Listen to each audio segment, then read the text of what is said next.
The subject of the Dajjal is perhaps the most difficult subject of Islamic eschatology. This is so because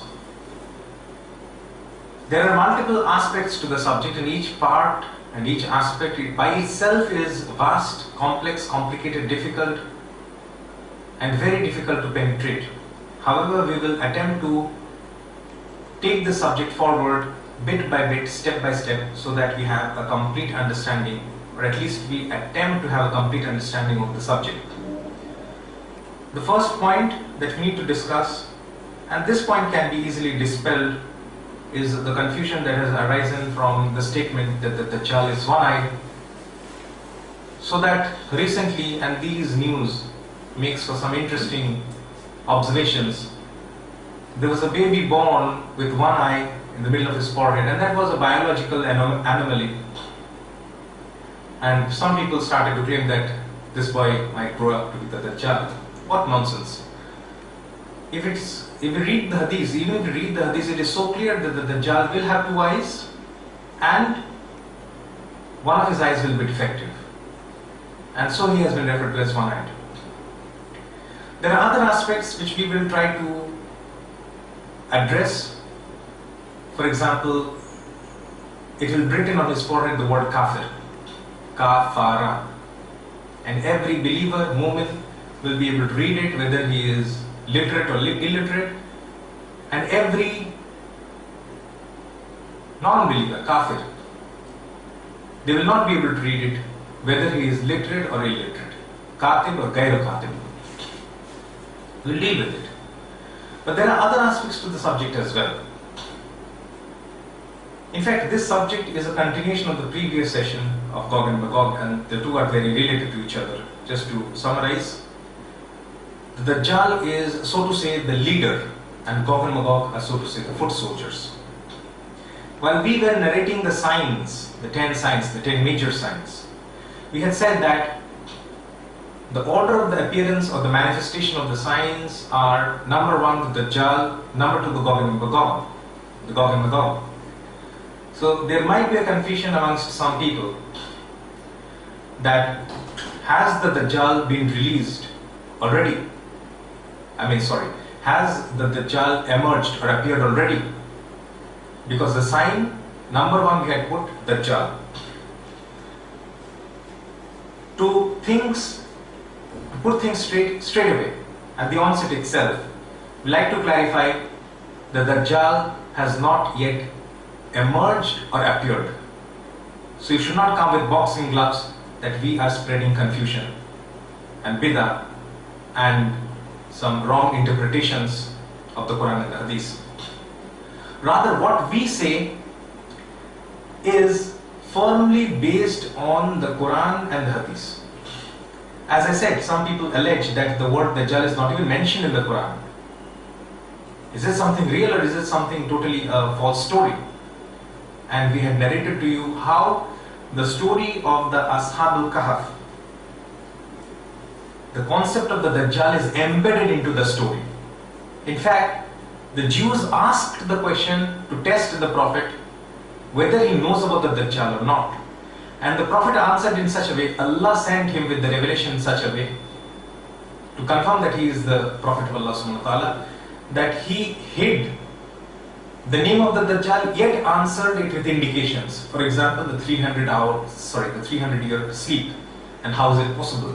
And we had explained that it is through understanding about the dimensions, the Samawat. In this context, there is a very important hadith. Which we had quoted by way of reference, and which we will refer to today. And in this hadith, the Prophet Muhammad ﷺ says, and this is mentioned as I said in Sahih Muslim, Kitab al-Fitan. And in this hadith, the companions, the Sahaba, they asked the Prophet that how long will Dajjal be there on the face of the earth? So the companions asked, how long will Dajjal be there on the face of the earth. So what was the Prophet's reply? This is something very important. This hadith is narrated by An-Nawas bin Saman. So the setting of the hadith is that the companions were discussing amongst themselves about the Dajjal. And so the Prophet came to him. It's a setting somewhat similar to the setting of the 10 signs, as you can relate. So the Prophet came to them and said, what do you discuss about? They said, we are discussing about the Dajjal. Sometimes you describe, the companions say, sometimes you describe us about him that as if he is very significant. And sometimes you describe to us as if he is something very insignificant. So because you sometimes described about the Dajjal to us that he is very significant, so sometimes we fear that he might be hiding behind the date palm trees somewhere near. Why are we so afraid? Because he is supposed to be the greatest fitna. So the Prophet ﷺ said that I fear for you many things more than the Dajjal. Some people have misrepresented this portion of the hadith to indicate that the Dajjal is not really very significant. But what the Prophet meant and what the Prophet knew is the fact that the companions themselves will not have to face the emergence of the Dajjal in their lifetime, the appearance of the Dajjal in the lifetime. And hence they need not worry. But yet the subject remains important because it is through the companions from generation to generation that the knowledge will pass to us. And so those who have reached the level of ihsan will be able to detect, will be able to foresee the coming of the Dajjal. And hence the subject itself remains important. But the companions asked, how long will Dajjal be on the face of the earth? And he said, for 40 days. One day like a year, one day like a month, one day like a week. 3 days. And the days, that is the rest of the days, meaning the rest of the days, this is the way of speaking, the rest of the 37 days will be like your days. So when Dajjal is in our dimension of space and time, we will be able to see him. Because anything that is in our dimension of space and time, we can see him or her. For example, I can see you, I can see all of you because all of you are in my dimension. I mean, all of us are in the same dimension of space and time. And similarly, you can see me because we are in the same dimension of space and time. But we know there are two angels on the two shoulders of each individual. And they're recording the good deeds and the bad deeds. But we can't see them. Because he is in a different dimension. They are in different dimensions. So we cannot see them. Similarly, Jibreel alayhi salam is an angel. So angels are there, but we cannot normally see the angels. If the angels want to appear to us, he can do so. For example, Jibreel alayhi salam appeared in the form of a man in front of Maryam salamun alayha, and then again to a group of people in front of the companions, and also the Prophet ﷺ was present among them. So angels can come. Can jinns come? Yes. Iblis, Shaitan, has appeared several times in human history to different people. He has appeared to Ayyub alayhi salam, he has appeared during the Prophet ﷺ's time. So he has appeared in different times. Other jinns also can appear in the form of a man. So they can appear and we can see them only if they enter our dimension of space and time. But normally we cannot see them because they are other dimensional beings. So the first 3 days has normally been interpreted to mean that one day will be like, oh, so it will be such a long day that the sun will rise and it will take 1 full year to set. And then the next day sun will rise, it will take as if 1 full month to set. And then on the third day the sun will rise, it will take as if 1 week to set. And then the normal days will again revert back, and so the sun will rise and set once every day. Does that make sense? Does the laws of Allah change that easily? So easily? Can it change? Yes. Because Ibrahim alayhi salam was thrown into the fire. So when Ibrahim alayhi salam was thrown into the fire, Allah said, "O fire, be thou cool and be a means of safety and security for Ibrahim alayhi salam."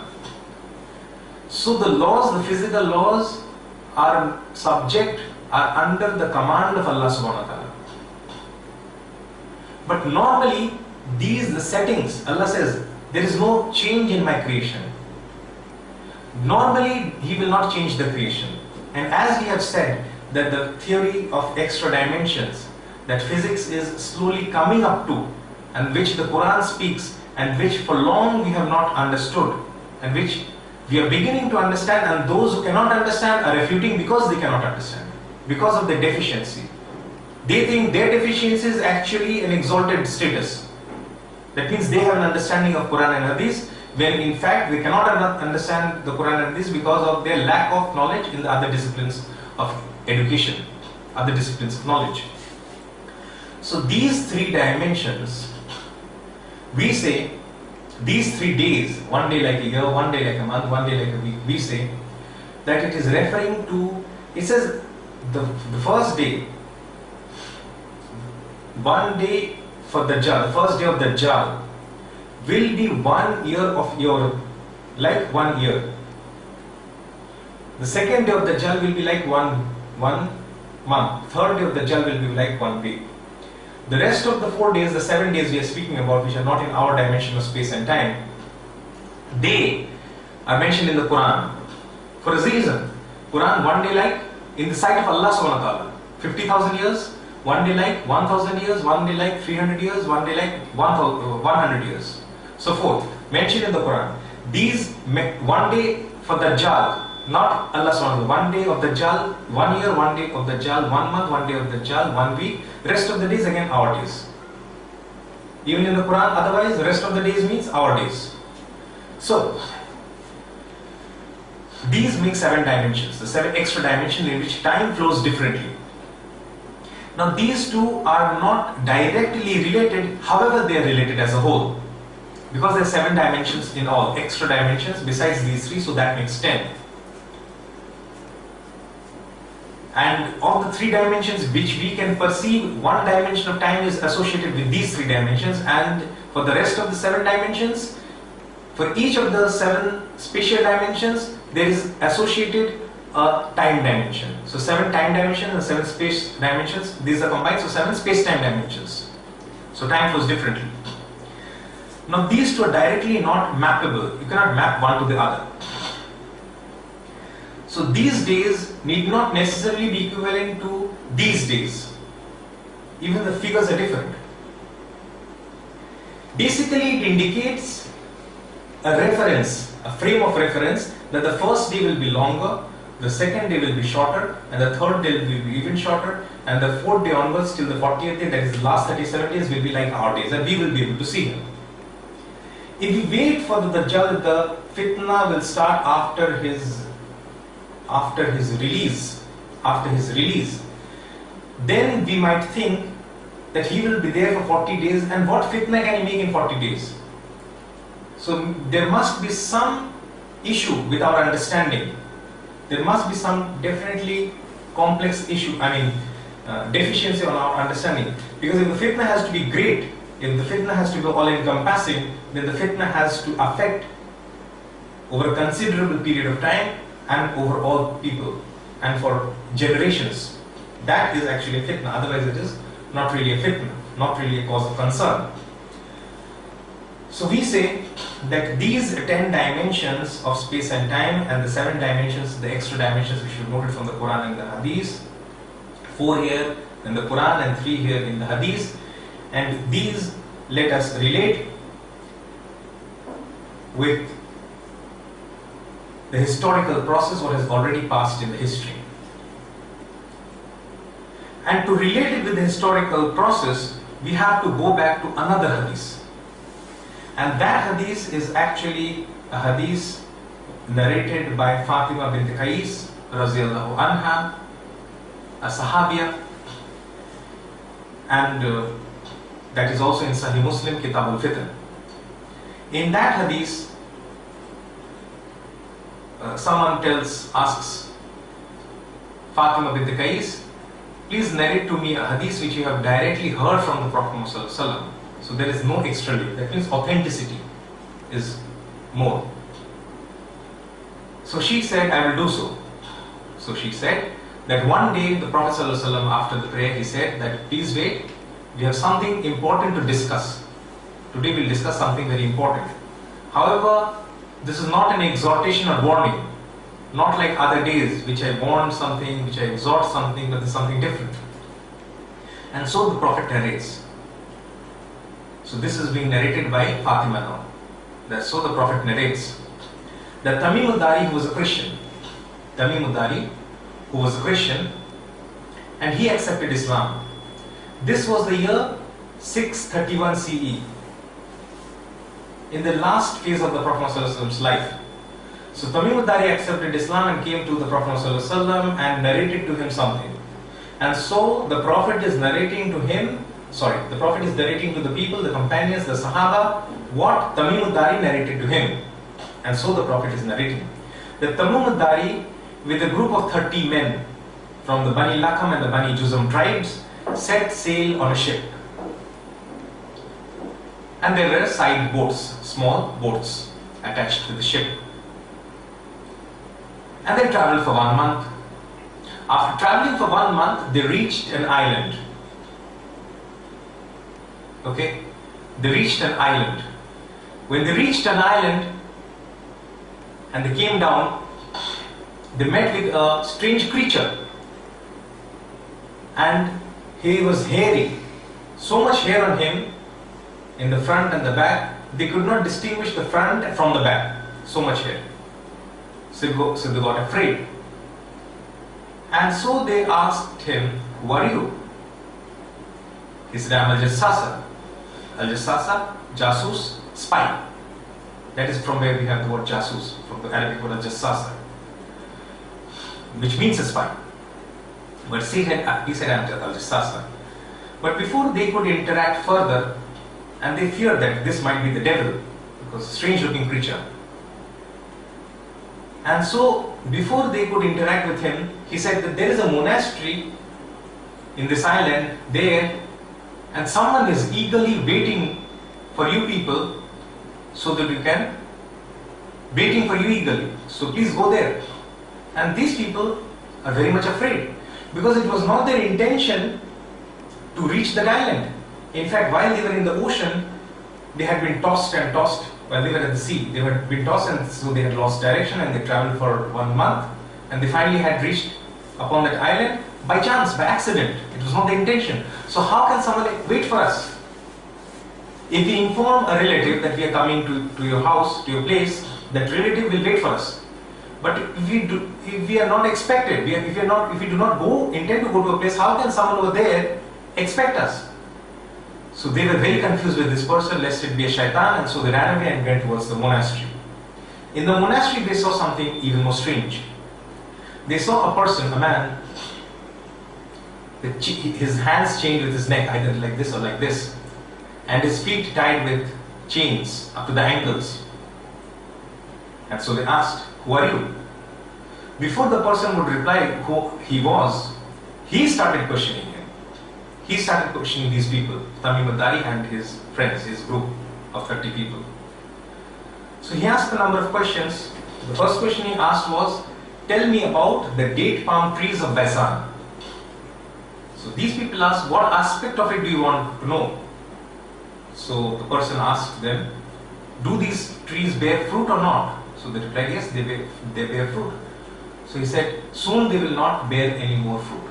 They will not bear fruit anymore. These people got surprised, they did not understand anything. Anyway, again he asked a question, what about the Lake Tabariya, the Sea of Galilee? Present day we know it as the Sea of Galilee, or the Lake of Kinneret. The Jews call it the Lake of Kinneret, we call it the Lake of Tabariya, or the Lake of Tiberias. Again these people got confused, so asked him, what aspect of it do you want to know? So he said, does it contain water or not? They said, yes, it contains water. So the chained person said, soon it will become dry, it will no more contain water. And then he asked about the spring of Zuhar. The spring of Zuhar. So these people asked, what aspect about Zuhar do you want to know? So he asked, does the inhabitants use the water of Zuhar to irrigate the land? They said, yes, they do.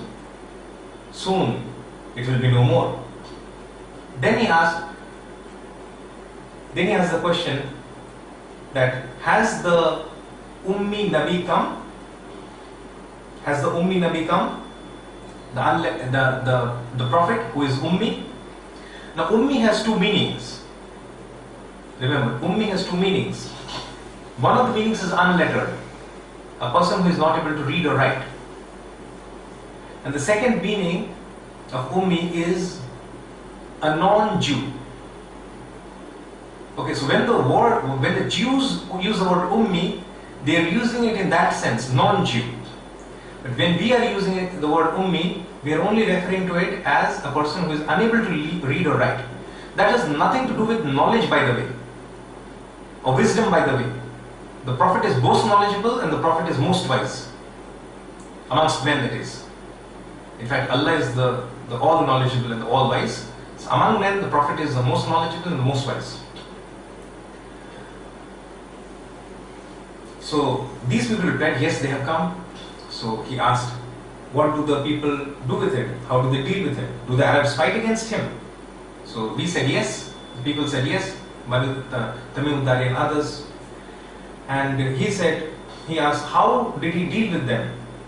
So we replied that he had overcome his neighborhood and they had submitted to him themselves before him. Then something interesting, the chained person said, has it actually happened? We said yes. Thereupon he said, if it is so, that it is better for them that they should show obedience to him.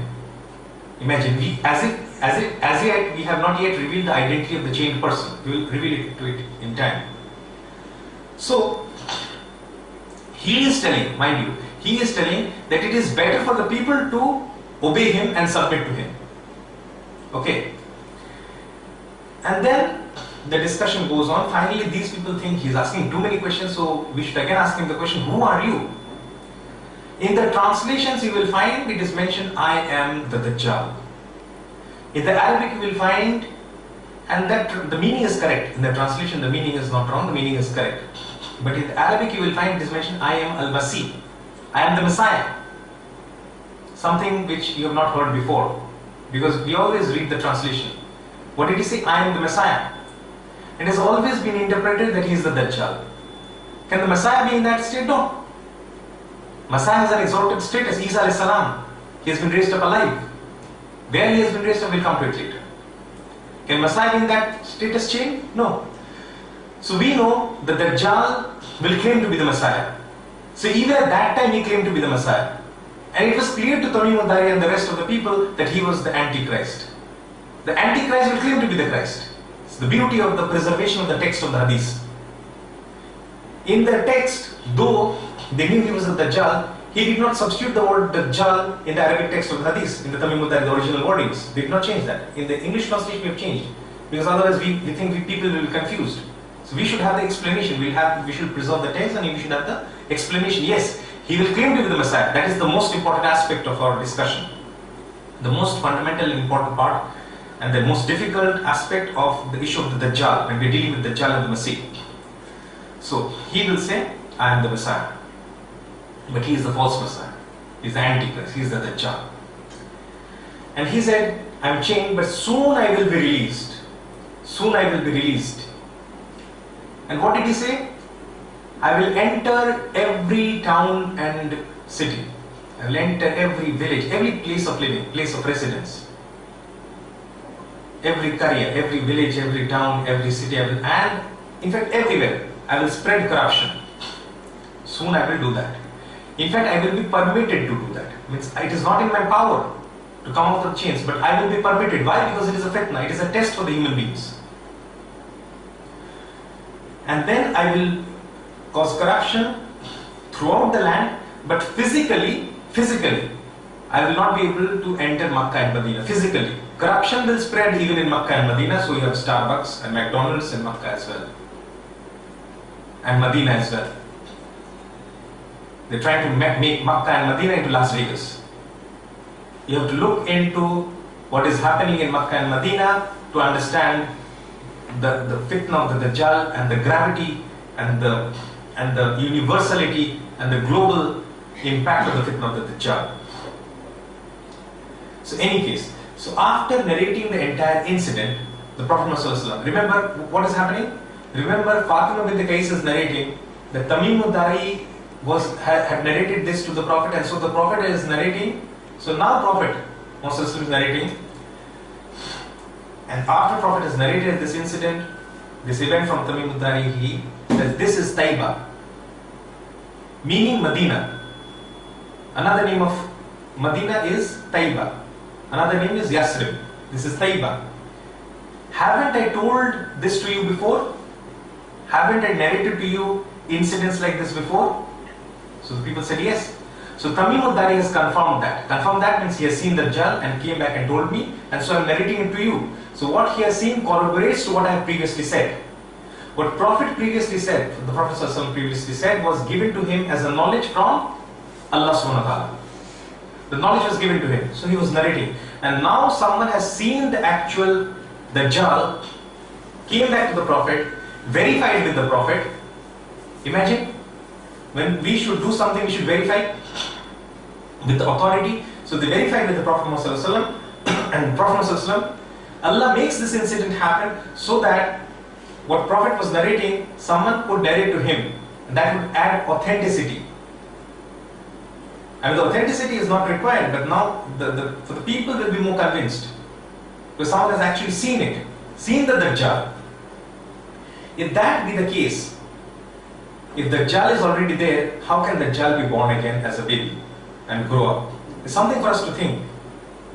If the hadith is there, we have to interpret it correctly and not try to attribute all sorts of information, this, that, and try to come up with wrong conclusions. If the Dajjal was there since that time, if the Sahaba, the companions had seen, that means it's existing since that time.